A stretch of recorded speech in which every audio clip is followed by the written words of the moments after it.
Hey everybody, Professor Dust here, and today we're going to talk about team leadership, or leading others within teams. So of all the material that is posted so far, we're now starting to get into leadership contexts. So we've talked about classical approaches to leadership, we've talked about contemporary approaches to leadership, some of those behavioral styles and specific flavors of leadership that might make sense for different circumstances. Now we're starting to talk about leadership at large in a specific context. And the context of interest right now is how to lead others when you are within a team, or maybe said it differently, when you're above a team, right? So you could be internal to the team and you are an individual team member and you're influencing others towards common goals, which is leadership, or you are external to the team and you are a manager or supervisor and you are leading a group of individuals that are accountable to you and that you are responsible for. So everything we've talked about so far, this classical approach, contemporary approach, whatever it might be, is taking place within this specific team setting. So all right, let's dive in and talk about a few models. So first, what exactly is a team? Well, it's a group of organizational members who have three things. So number one, they are interdependent, meaning I can't get my work done unless the other individual gets their work done, and vice versa. They can't get their work done unless you get your work done.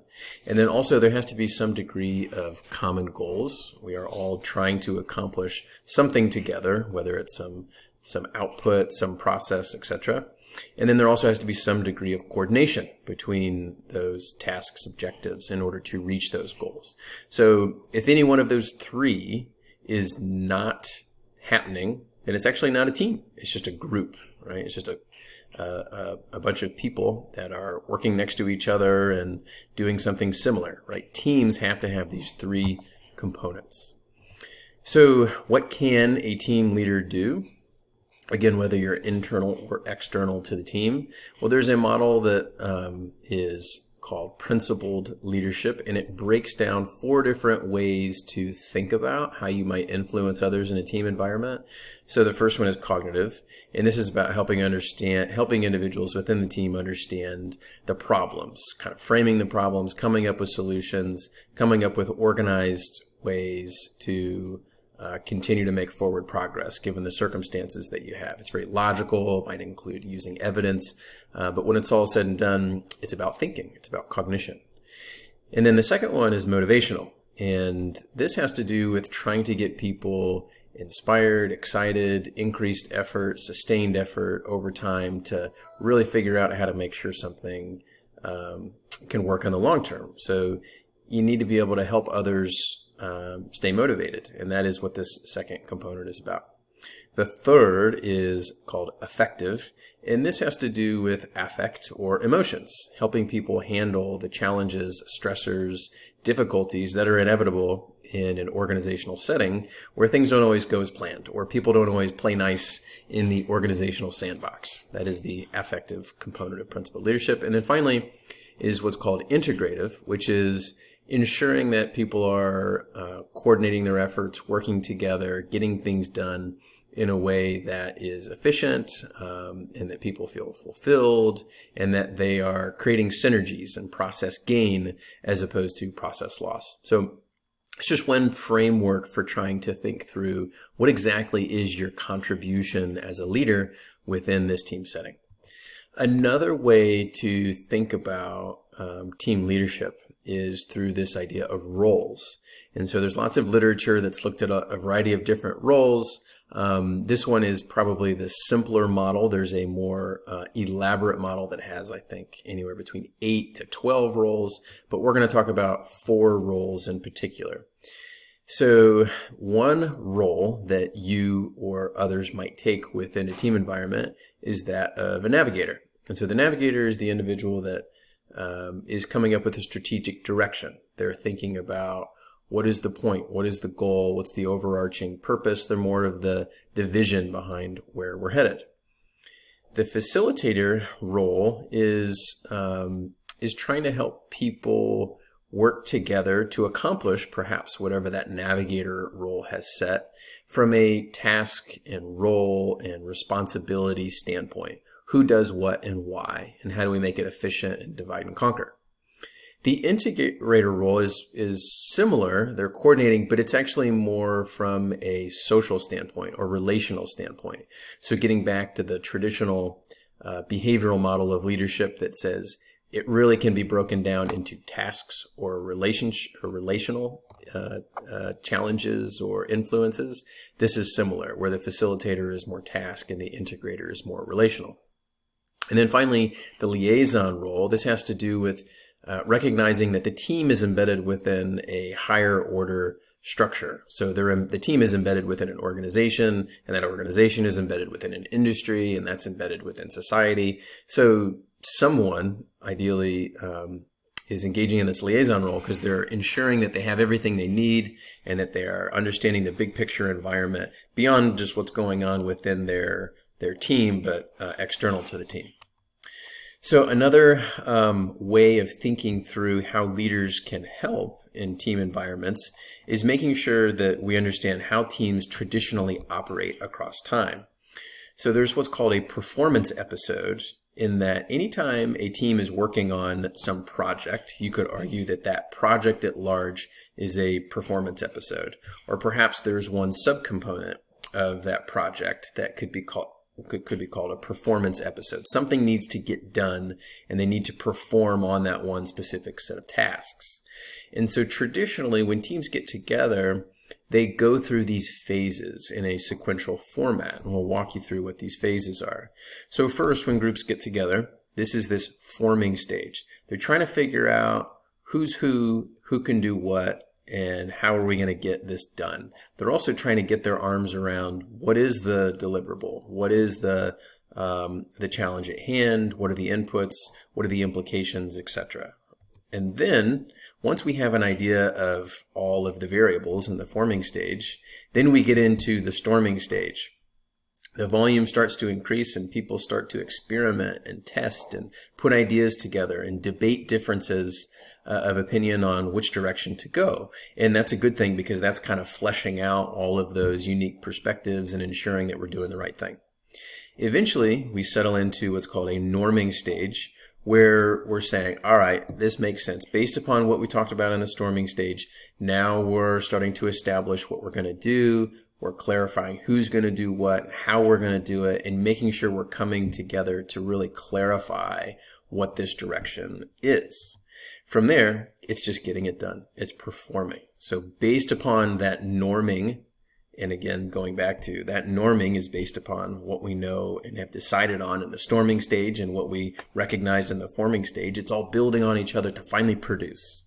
And this is when that sense of cohesiveness happens and we're all operating and we're getting done whatever we were supposed to be getting done based upon what we decided in that norming stage. Now, of course, sometimes we go back a little bit and storm a little bit more and come up with new strategic directions that make sense given the new circumstances. So there is a little bit of a feedback loop, but in general, it progresses forward at the performing stage. And then finally, we deliver whatever it is that needs to be delivered within that performance episode, and then we adjourn. And that's when we're really kind of starting to say, what went right? What went wrong? How can we improve? Because inevitably, if we're a team and we're not just a one-time team, we're probably going to have to do some type of performance episode over and over and over again. So let's talk about what happened. So what can leaders do, given that we know these are the phases that teams traditionally will go through? Well, number one, just knowing that these are the typical phases is helpful, in that it ensures we don't go too fast or too slow within any one particular phase. If we don't spend enough time at the forming stage, what do you think happens? Well, nobody really understands who can do what and what people's strengths and weaknesses are. If we don't spend enough time on the storming stage, then we really haven't fleshed out good ideas. If we don't really do a good job at the norming stage, then we're not really 100% clear on what exactly we're supposed to be doing when we get to the performing stage. Once you are at the performing stage, you need to keep people motivated, you need to keep people on task. And then once you get to the adjourning stage, ideally you have a thoughtful discussion about what makes sense and how to improve. So the leader's goal, or the leader's job, should be making sure that all of these phases are done well. And they're not too fast and they're not too slow. We're giving each one the correct time that it deserves. right? And if we spend too much time on any one of these, we might not ever make it to the performance deliverable date, right? So they're always kind of in this balancing act of making sure that we meet our deliverables and meet our objectives, but we also make sure we spend enough time in each one, right? The leader has to be that individual that is keeping people in check and keeping the team at large on the right process and through the right phases to ensure they make it to the end. So a few other things that leaders would want to know when influencing teams or being a part of a team and trying to influence others towards some final objective or some final goal is in recognizing that we can think through the processes within the team. And so to give you a few examples of what some of the primary processes that we're considering and thinking about that ultimately lead to good things, good team performance, good team outcomes, good team satisfaction, whatever that might be.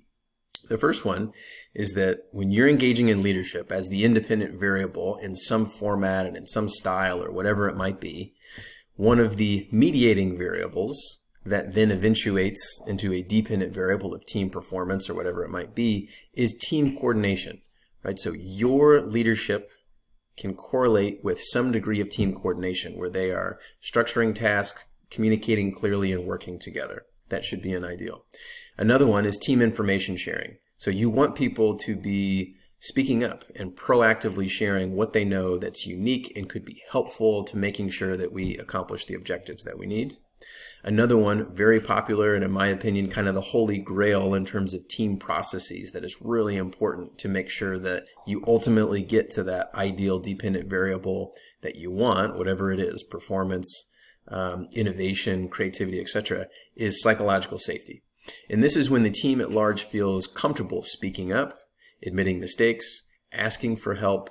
They just feel as if they can be authentic, open, honest, and interacting with everybody within the team, right? They're not holding back.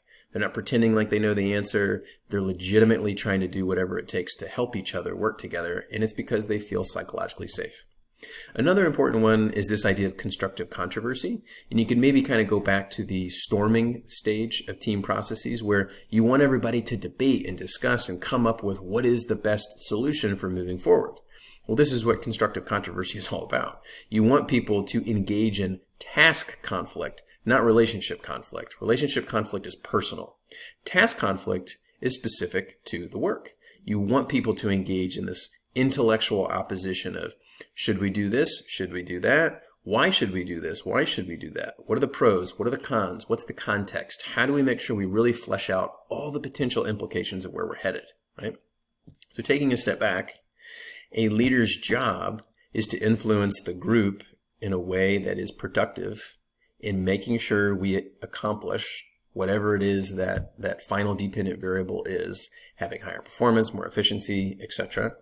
And think of it in terms of, well, I can influence the team processes. I can make sure there's good team coordination. I can make sure there's team information sharing. I can make sure there's an increase in psychological safety, constructive controversy. That's the team processes. Another model, which is going to be really important, is thinking about how to intervene to solve problems at any one particular time. So what you're looking at here is the Hill model of team leadership. And the Hill model of team leadership is based upon what's called the functional leadership theory. Functional leadership theory would suggest that the leader's job is to simply just do or get done whatever is necessary in order for the team to meet its final objectives. So it gives you a framework for thinking through how to diagnose and intervene given that they have this job of just making sure the team accomplishes whatever has been designed as being the final deliverable. So we're going to walk through this, and I'll do it in a case format where we're going to evaluate Marissa Mayer, who was the CEO of Yahoo. She took over Yahoo when they were really kind of struggling to figure out who they were. They had always been known as a news site and search engine, but they were certainly falling behind some of their competitors, such as Google, in trying to figure out what exactly are we going to do that's different and novel from what everybody else is doing. And so for years, everybody had been working either in-house or remotely or hybrid. And then eventually they said, you know what, we need to bring everybody in-house. So here's an email that came from somebody in HR to everybody at Yahoo. And I'll read it to you and we'll use this as a little bit of a case. Over the past few months, we've introduced a number of great benefits and tools to make us more productive, efficient, and fun. With the introduction of initiatives like FYI, goals, and PB&J, we want everyone to participate in our culture and contribute to the positive momentum. From Sunnyvale to Santa Monica, Bangalore to Beijing, I think we can all feel the energy and buzz in our offices. But to become the best absolute place to work, communication and collaboration are important, so we need to make working side by side a priority. This is why it's critical that we're all present in our offices. Some of the best decisions and insights come from the hallway and cafeteria discussions, meeting new people and impromptu team meetings. Speed and quality are often sacrificed when we work from home. We need to be one Yahoo, and that starts with physically being together. Beginning in June, we're asking all employees with work from home arrangements to work in Yahoo offices. If this impacts you, your management has already been in touch with next steps. And for the rest of us who occasionally have to stay home for the cable guy, please use your best judgment in the spirit of collaboration. Being a Yahoo isn't just about your day-to-day job, it's about the interaction experiences that only are possible at our offices. Thanks to all of you, we've already made remarkable progress as a company, and the best is yet to come. So this came actually years ago, but it's interesting to bring it back up today, where we find ourselves in a situation where the vast majority of professional employees in particular are working remotely because of the pandemic. And so it's really interesting to see this CEO, this technology company CEO, who's very much about creativity, innovation. It's very fast-paced, it's very complicated type of work, saying, hey, in order to do our job well, we actually all have to be face-to-face. And so their goal at the time was to try and figure out how to be more innovative, and part of the solution was to bring people in-house so they can collaborate more. So let's break this down based upon the Hill model. So Marissa is the CEO of a team. In this case, the entire organization is the team that she's worried about. But it might not be as meta as that for you or in other situations. It might just be a manager of one division or a manager of a team of 5. So the first thing that you can think about is, well, what exactly is she trying to solve? You actually want to go to the very bottom of the model first. What is she interested in here? Well, the team effectiveness outcome that she really wants is innovation and creativity.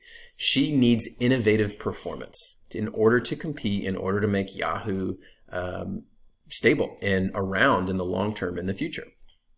Next, going back to the beginning, what exactly do we need to do in order to accomplish this objective? She's recognizing there's a problem, and so you have 3 options. You can start by monitoring or taking action.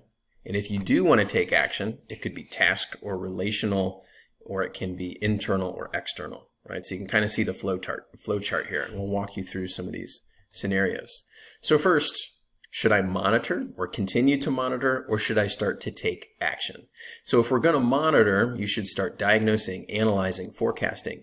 And arguably, you would assume that Marissa Mayer has done some degree of monitoring to make such an intense, important decision. So is she analyzing the amount of time that people are logged in when they're online? Has she been managing and monitoring how much people are being creative and being innovative when working mostly online versus face-to-face? Has she forecast the challenges that she'll have in forcing everybody to come back to the office? A lot of people might say, I'm 2 hours away from Silicon Valley. I'm not going to start driving in there. Therefore, I quit, right? So have you really thought through and monitored what exactly is going on? What's the problem? And have you also forecast and analyzed what are going to be the challenges if we do make some type of recommendation and change or solution? So this comes from the resource-based view that essentially says we need to think through whether to take action and when to take action, because inevitably anytime you decide to do one thing, there's going to be reactions in a different way. We only have so many resources, and we need to decide how to best allocate those resources. That's the goal of the monitoring stage. Think about it from a resource standpoint. Think about the implications of changing around how you use those resources. And another important point, remember that it's not just the organization's job or the leader's job to engage in monitoring. You can also outsource monitoring to all the individuals themselves, right? So theoretically, what you should have is all of the employees contributing to the information that can then filter back up to the leadership to be able to make appropriate decisions. So the next step is, okay, assuming we've monitored and we're deciding, hey, we need to make some type of action here. Let's start out by saying, hey, it's going to be an internal action. And that internal action can be task or relational. And I'll walk through what those look like in a second. So if it's internal, this is really about saying, okay, well, we're focused on what's going on within the team members themselves, the conflict between those individuals, the lack of collaboration, the lack of motivation, whatever it is, and perhaps the team goals are unclear, perhaps we're not really sure how to improve, right? So those are all things that could be fixed internally. If it's external, it's more about what does the team need from outside, or perhaps if it's your team, what can the organization do for them? If it is the organization at large, what do I need to do as the CEO to make sure that my entire organization has the strategic partnerships or resources or whatever it might be? So you can always look internal or you can look external. It's important to understand that differentiation. So now let's start talking about task versus relational internal leadership actions. The first one is task. And if you're focused on internal task-oriented actions, you might just be interested in making sure we have the right goals and setting appropriate stretch goals for individuals or for teams at large. And maybe we need to restructure the team to make sure that we can reach those results. Maybe we need to working on facilitating better decision making, right? Maybe people are holding back. Maybe people don't have all the information. How do we figure out how to change that internally for the team? Maybe there's individuals that are just unprepared and they need more training in specific skill sets, or maybe they need more training on specific types of systems or processes. Or maybe it has more to do with just maintaining standards of excellence and making sure that people understand this is the level of work that we expect. You could also look at relational internal team actions, right? So this is, again, getting back to that behavioral approach. You have task versus relational type of interventions, and this is the relational interventions. So maybe we need to be coaching people on how to work better together and just be better at integrating and information sharing, collaborating, managing conflict, whatever that might mean, building commitment to each other, or some form of cohesion. Maybe they're not getting along well. Maybe they just aren't operating as well as they should because they don't have the relationship or history together. Maybe just people feel unsatisfied. They're not getting the autonomy they need. They're not getting challenged the way they need, or they're not having the interactions that satisfy their relational needs. Or maybe it has something to do with ethics and morals and modeling expectations for how we're going to operate within an organizational environment that might be ethically gray, right? So these are all, again, internal actions, and they can be looked at from a task or relational standpoint.